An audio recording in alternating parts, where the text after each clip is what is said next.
All right. I think I'm going to try to tackle the topic of God today.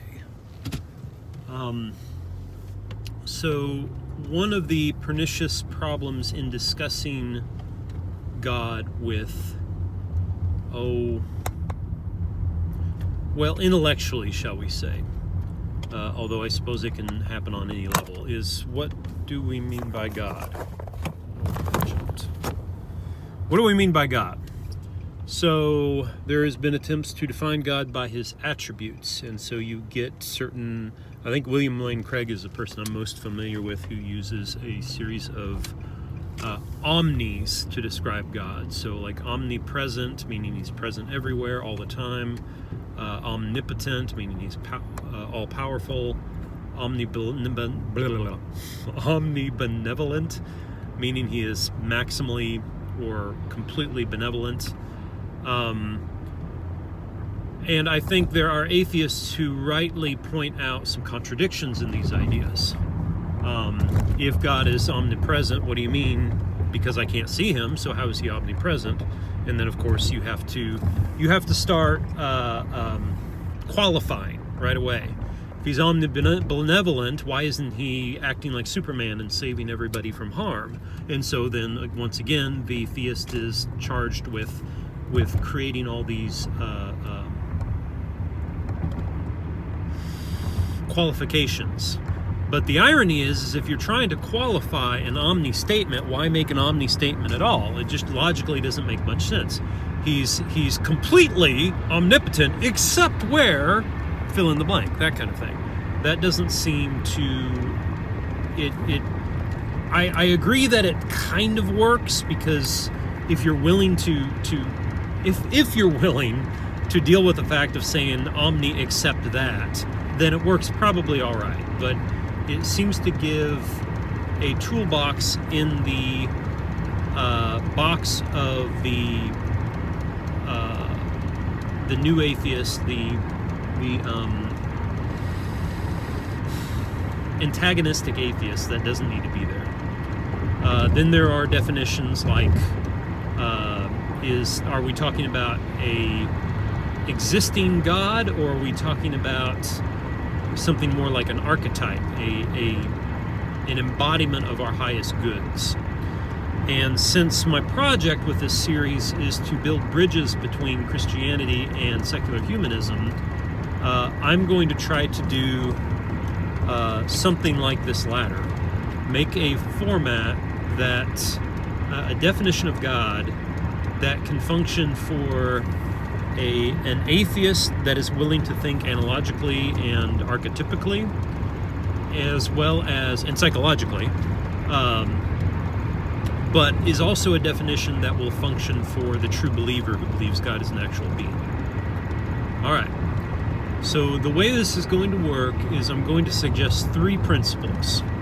I suppose they don't have to be 3 principles, but so far as I can tell, there's 3 primary principles.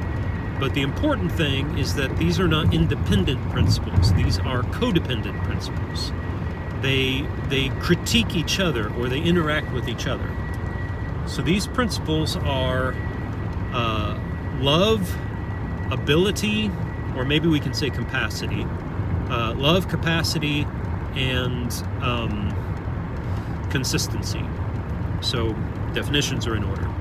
I'm going to define love, in this context at least, as valuing that which is maximally valuable in any given situation. So, in other words, if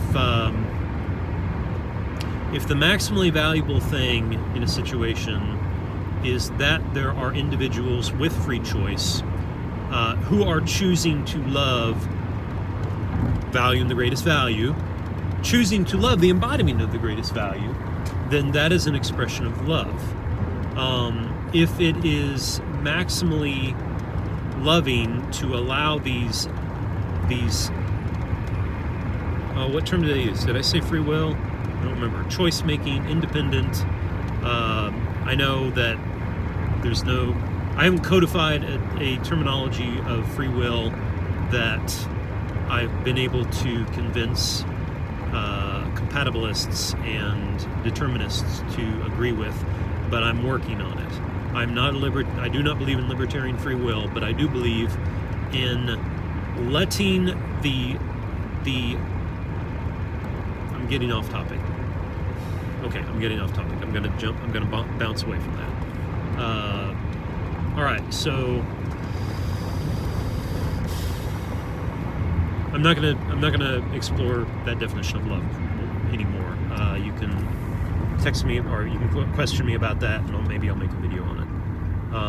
Second definition or second term was let's see here. We had love. We have ability or capacity.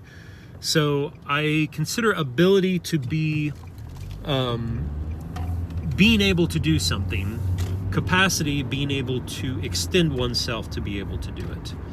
And I'm not willing to say to so define who God is so as to say that he's all his abilities are omnipotent or are always there.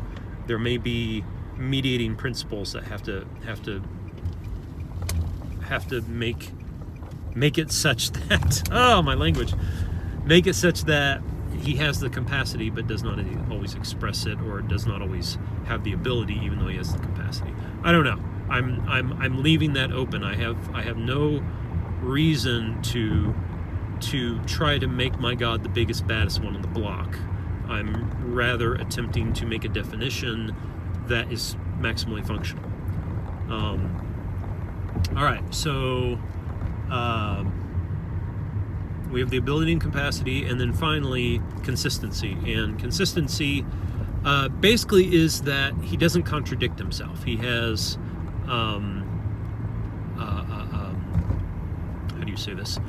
His love is consistent with his actions. His actions are mediated by his love and by his consistency. His love is mediated by his actions and his love is mediated actions and his capacities, and so on and so forth. So each individual principle is mediated by the other two. Okay.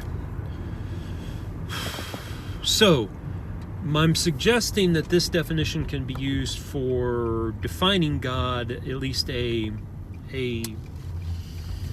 monotheistic God of most of the major religions I'm aware of, and can also be used to define a kind of Jordan Peterson